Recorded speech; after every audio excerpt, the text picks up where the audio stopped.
What's up, family? It's Conversations with Cobi. You know what we do. Every Wednesday, 8:30, I'm here to talk to you. So, it's Women's Month, and we've been doing a lot.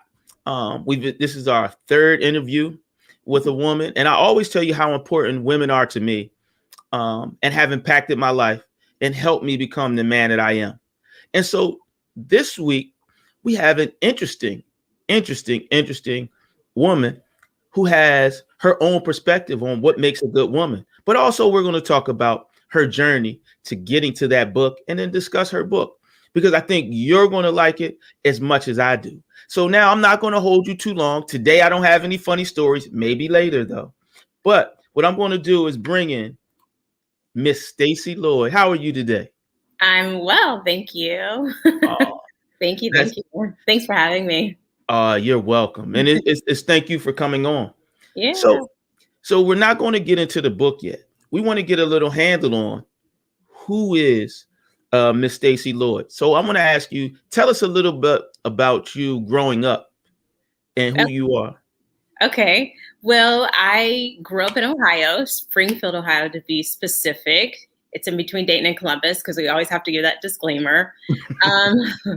I am the second oldest of 8 children, 2 wombs. So I have a stepmother because you know how it goes. Like, yes, it's like 8 kids. Who has 8 kids in the, in the 80s to the,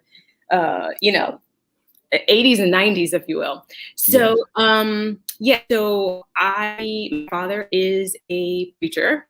He's a pastor back in Ohio still. So I grew up as a PK. And I was, out of the children, I wouldn't say rebel, but I was definitely the one that pushed the envelope. There were some difficult times. And I wouldn't say difficult times more than I was the rambunctious one of the kids. I wasn't too wild. I wasn't wild as it pertained to, to church. I was a normal kid if it pertained to the world, as they say. But to church, I was a little, I didn't follow the rules so much. So I always pushed the envelope. But yeah, I grew up, born and raised in Springfield, Ohio. Spent a little bit of time in Yellow Springs. Some people know about Yellow Springs from the infamous Dave Chappelle, who now lives there. And so, stayed there through high school and then came to Atlanta. Spent some time here in Atlanta, going to college, Morrisville College to be exact. And HBCU, that's right, fight the power. I love my HBCU. Yes, So, and then I moved to Los Angeles, was in Los Angeles from 2008. So I saw the economy take that nosedive just as I moved, went through some struggles there and then moved back to Atlanta, December of 2014. So I am an ATA alien again. So you've done a lot of traveling. Before we get into it, tell me about that culture shock or that change from going from Ohio in Yellow Springs to Atlanta. Hotlanta, right? Well, yes. Technically, we don't say that anymore. Okay. For all those who, it's not really Hotlanta. I mean, it's hot, but that's not the phrase we use anymore. The culture shock was just the amount and the plethora of Black people. Chocolate City #2, and I moved in 1996. So literally right before the Olympics. And so the culture shock was just, wow, there's a lot of Black people. And I had visited Atlanta, but to live in Atlanta and to visit Atlanta are two totally separate things. It was then and it is now. So it was definitely a bit of a culture shock because of, there's just Black people everywhere. Yeah. And I could dig it. I could appreciate it. But it definitely was shocking. So, yeah. So you move from Ohio, you go to Atlanta to Morris Brown, and then you get into your field. So talk about that part, moving into your profession as you grow as you blossom into an adult. Yeah. So I went to, this is the funny thing, is that my choice wasn't Morris Brown. My choice was Clark Atlanta University. However, my brother got accepted to Morris Brown College, and Morris Brown College was known for doing sibling scholarships. So there were a lot of twins there and a lot of siblings there because you could get, money off your tuition. And so it's like almost like two for the price of one kind of thing, right? Yeah. So my brother decided the semester I was going to go to college was 96, the fall of 96. And he decided to enter into the Army. So I was kind of like stuck because I had this sibling scholarship and I didn't have enough money last minute to make up for the funds. So I decided to stay at Morris Brown and then transfer to CAU, but that failed like a year later because then I would have had to, unfortunately, I was going to have to start some classes over and I just didn't want to do that. So I stayed at Morris Brown, but I was able to do the AUC has a cross transfer program. So schools from Morehouse, or students from Morehouse or Spelman can take classes if they're offered within their major at different universities and vice versa. So I took most of my classes at CAU. I took one class at Morehouse. So it was almost like doing a dual program at two different colleges. So I have a lot of friends from CAU and I have a lot of friends from Morris Brown. So definitely like the whole AUC, HBCU vibe, if you will. So, and I majored in mass communications with a concentration in television, radio, and film. That then led me to an internship in radio. KISS 104 was my first radio internship. And then I did a television internship at Channel 2. Now, the story behind getting to Channel 2 and later working at Channel 2 through the rest of my college career and then into my professional career before I moved to Los Angeles was I unfortunately was attacked during Freaknik of 98, spring of 98. So I was basically attacked literally and almost literally like gang raped on the streets of Atlanta. And so I had to go to the hospital and I filed a police report and I wasn't doing anything crazy. We just got stuck in traffic and literally like someone tried to, as crazy as it sounds, steal the car. And then I got pulled out of the car and then it was just this ripping of clothes and this just whole tragic thing.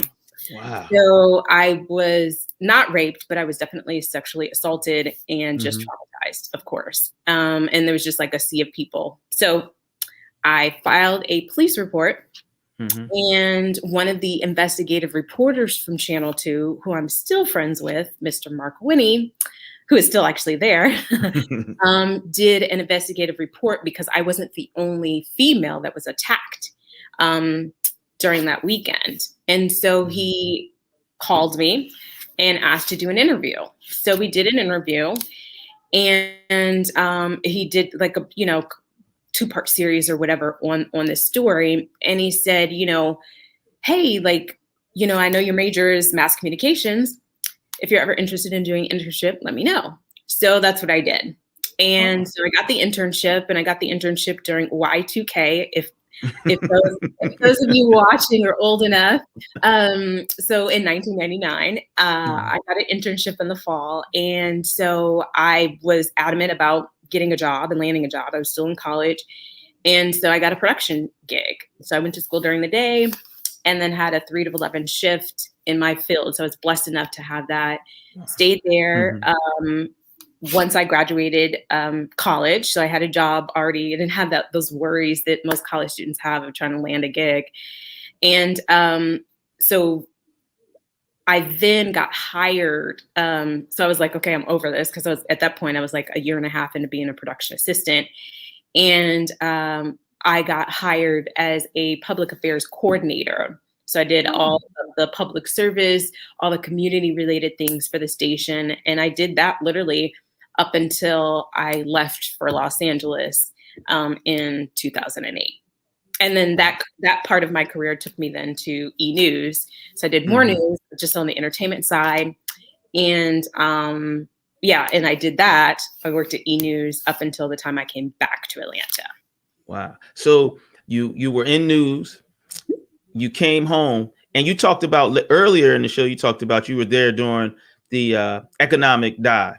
And How did that affect, you're coming back? Did that have any effect on you coming back to Atlanta? Well, yeah, yes and no. Well, let me just say yes, eventually, because we're talking '08, right? Yeah. And then 2014. So I was there. I was in Los Angeles for about just a little under 7 years. But when you're trying to get your foot off the ground, and there's this, it's kind of like trying to do something like, I feel really sorry for these high school and college students during this COVID period, because you're trying to get on your feet, trying to start, but then there's this big thing, this like character in the book or a character in the film, i.e. COVID, i.e. economy, collapse. Yeah. And you're like, but that's not a part of my story, but it is, because it just is what it is, right? So it was hard for me to get off my feet. So what happened was I went from being like a producer and manager of a department to being a production assistant in LA. And it was such an insult. So I get to LA and I have to start all over. And I tried to explain it to people. It was like, okay, well, I'm a police officer, right? I'm an APD. And then I go to Los Angeles and LAPD says, you got to do basic training all over. Like, it's an insult. It's an insult to your career, because at that point I was like 7 years into my career, and then I got to be a production assistant. So I'm in my 30s and I'm a production assistant with 20-year-olds. It was such an insult. And so because of the economy, because I was freelancing initially, and the only job I could get was the production assistant job, but then they went through a freeze because of the economy. So I got stuck. Wow. I got stuck and pinned as a production assistant for like at least 4 or 5 years out of those 7 years, just about 7 years. So for the most of the time that I was there. So it's really hard because LA is expensive, as everyone knows. And to live off a production assistant salary during an economy freeze, because they're not hiring, was extremely difficult. So the reason why I answer your question yes and no is because yes, but like indirectly, because I could never really get off my feet, because I'm then pegged as this production assistant. And so I kind of paved my way. I kind of started shadowing this. I was doing some digital stuff for the new show. And when he left, I took over his job. So I was able to fill in. So I was already like trained in the whole nine. So it was me taking some initiative. And so then with that came some additional money, of course. And then sometime in 2014, God was like, time for you to go. And so I was kicking and screaming. I didn't want to go. I had a boyfriend at the time, left the boyfriend, left the job, and left most of my items, drove back here to Atlanta. I do have family here, but, and had to start all over. So, it's been a crazy ride. So now you take this evolution from this young lady in Ohio to this woman who has life experiences now in Atlanta in 2014. And now we get to 2021, and we have this book that has kind of been written and shaped out of those kind of experiences. So now let's talk about the book, A Rise of a Good Woman. Yeah. Right? Yeah. Thanks for asking. So, this evolution, I was writing when I was a kid. I was a poet when I was a kid. So I've always liked to write. I've always felt like it was a self-expression, if you will. But I never looked at it as an actual career, because they don't teach you that writers can really have careers. It's not one of the I would say it's not one of the top career choices or things that you hear about when people as a kid ask, what do you want to be when you grow up? So I led a life of chasing a career, and I was interested in television. So I chased a television career. And I think there is a distinct difference between chasing a career and chasing a path of purpose. So I So I believe that LA was definitely a valley for me. It was an opportunity to be far away from family. It was an opportunity for me to be at a place of, okay, God, like, what the heck? Like, this can't be how it's supposed to go. A place of just a valley moment of bless you, of self-discovery, of really, because for me, the self-expression, again, with the writing, I started blogging when I was in Los Angeles.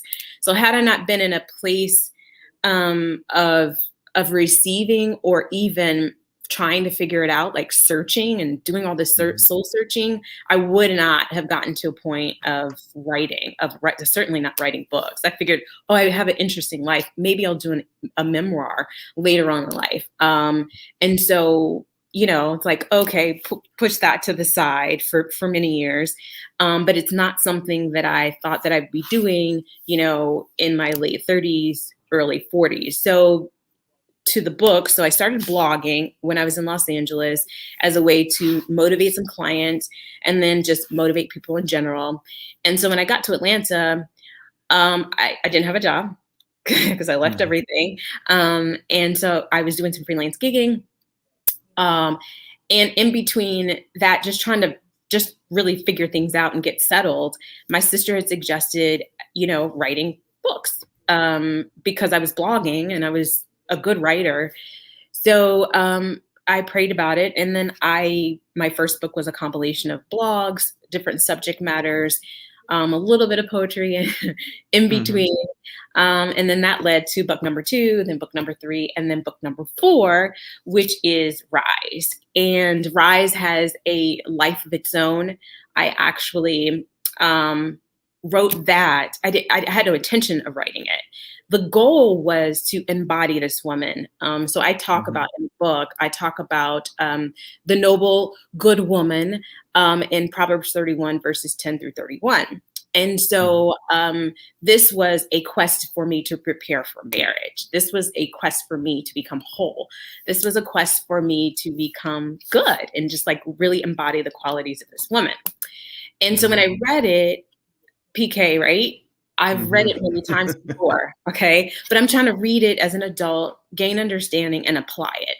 And I just didn't get it. So I read it again, and I still didn't get it. So I had to pray. I had to pray, and God literally gave me the chapter titles. And so with those chapter titles, I wrote a P31 breakdown because my whole thing was like, okay, I'm a P31 woman. And how do I do this? And so I shared it with my sister and a couple of friends, and they're like, oh, you should totally write a book about this. So I prayed about it.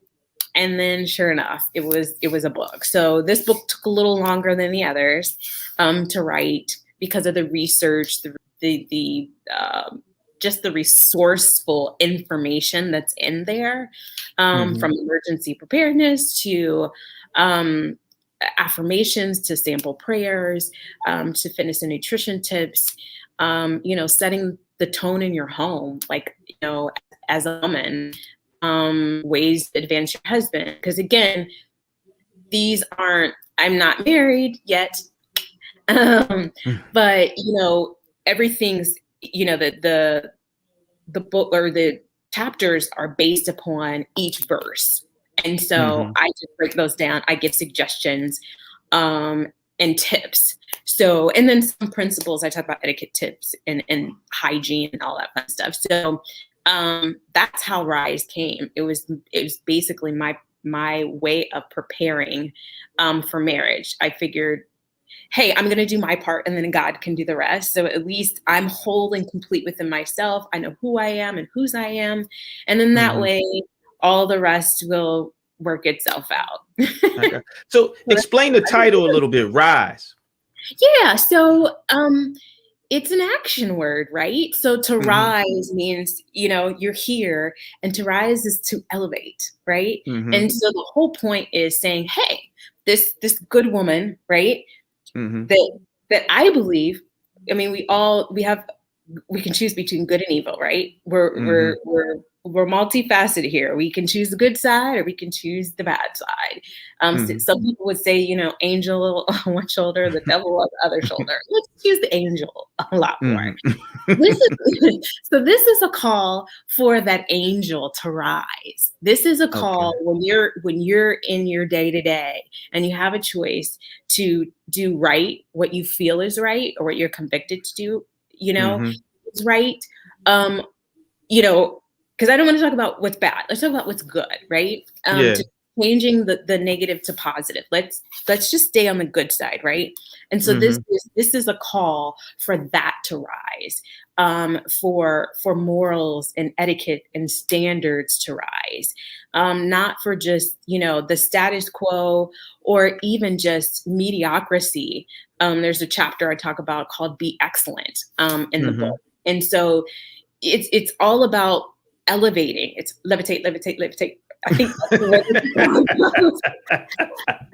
the way the song goes. But so it is a call for the good woman to rise because she does exist and we are out there.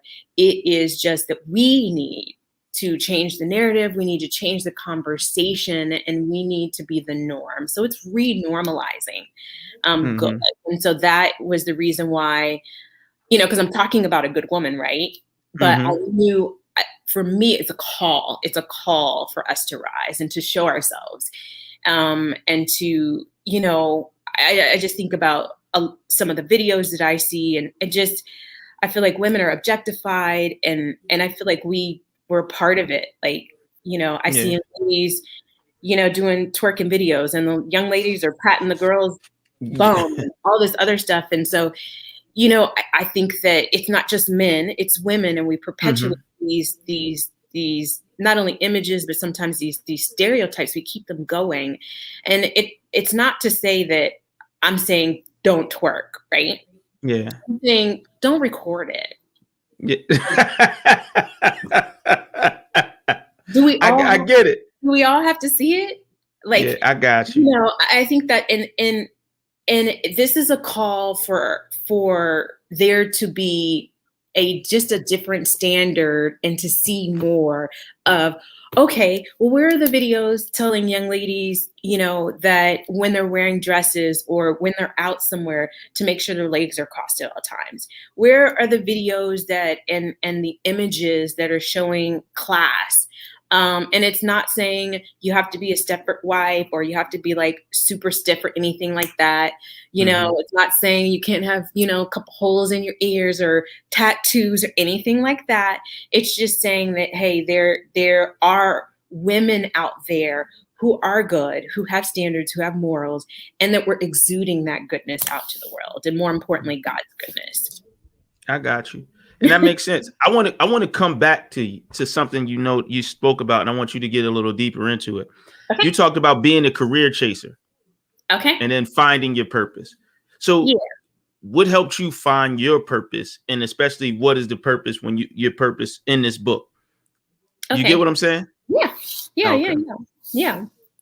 So the career, like, again, I believe it's, life isn't about working and making money. And I really believe that that's what we push, especially in Western society. We push it and we neglect our families. We push it and we neglect ourselves. We neglect our health. And so, for me, it was getting out of the mindset of like, honestly, that valley moment when I was in LA, it was just like, I've done all this work. Why am I continuously having to prove myself? Or why do I feel like I have to prove myself? And why am I proving myself for nickels and dimes? That this doesn't define me and a title doesn't define me. And when it came to the point where I started to really kind of dissect that and what that really meant, because at this time, my title was a PA, but I'm not a PA. And it's nothing against, but, I'm beyond that in my career, but I'm being treated as a PA. So it came with self-confidence. It came with digging into like, well, okay, God, like it was questioning, a lot of questioning and a lot of alone time, and isolation, and saying, okay, God, like it's got to be better than this. Like, this is not me. And I know that you have a better and a greater purpose for my life, but what is it? And, it's, some children, when they grow up, or excuse me, when they're young, it's like the talent is obvious to everybody, an athlete, a singer, even a musician. Those gifts are seen very early in life. But then there are some of us that it takes a while. It takes a while to discover it. It takes a while to, develop it, of course. But the discovery part is the biggest thing. And that's where parents come in, and that's where they're key, because they can see from an adult perspective and steer you in the right direction. And so for me, that discovery just was it was just a long process. It was meant to be that long, but it was that valley point when I was in LA, questioning, isolation, and seeking God, that got me to, understand the difference between a career and purpose. And so my purpose, and all of our purpose, is to love, right? All of our purpose is to serve. The question is, how do you do that? And how do you discover that? And the only way to do that is to ask God, to pray, to seek, to ask him to reveal. And then that alone time and figuring out what moves my soul, what gives me passion, what can I do that gives me this high? And that's what, as I was writing the book, I mean, there were moments where I'm like, this is not me. I'm just typing, and I could almost kind of see myself typing and not even realize what I'm typing. And so when that hits you, when that is something that drives you, you're headed in the right direction. But to me, the only way to get there is God and a higher, however you want to, whatever name you want to give this one. Okay. I'm not going to knock anybody, but you got to go to the source, right? So, yes. So I want to ask you, so we see how, being a PK, where your foundation and everything was rooted. But explain, because a lot of people might not know why Proverbs 31 was so important. I mean, at the end of the day, it's all about being good. And this passage, whether you're male or female, gives this woman was just solid. And so it gives you a good overview of goodness. It gives you an overview. I mean, she was a business owner. She owned property. She sold goods. She took care of her family. She was praised because her husband was taking care. She was taking care of the home. She was taking care of her husband. And mind you, she had help. So I talk about that too. But this is just a solid woman. And I knew because I'm a PK, I knew that I knew where to go. I just needed to figure out how to exude this woman. Okay. And that's what I'm trying to convey to other women, is it's possible to be her in 2021. It is really possible. And you can definitely do it. We're definitely going to put the link in the description to get to the book. If you had, because we're getting ready to close out the show, if you had one last thing from the book that you wanted to partake on anybody that was watching, what is one thing from the book that you would like to share? Yeah.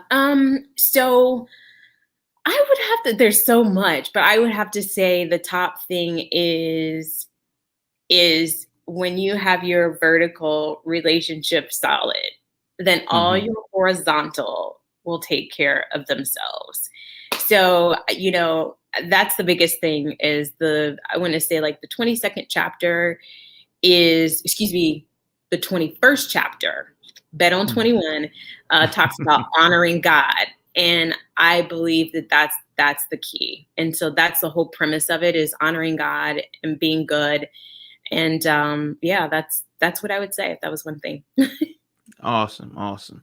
So we're getting ready to close out. I'd like to thank you for coming. I truly appreciate it. It was a great conversation. Everybody, check the book out, Rise, A Good Woman. Am I correct? I'm saying it right. All right, Rise of a Good Woman. Yes, Rise of a Good Woman. Yeah. All right, and please check it out. We're going to have you back because you're going to be a friend of the show. We got more to talk about with you.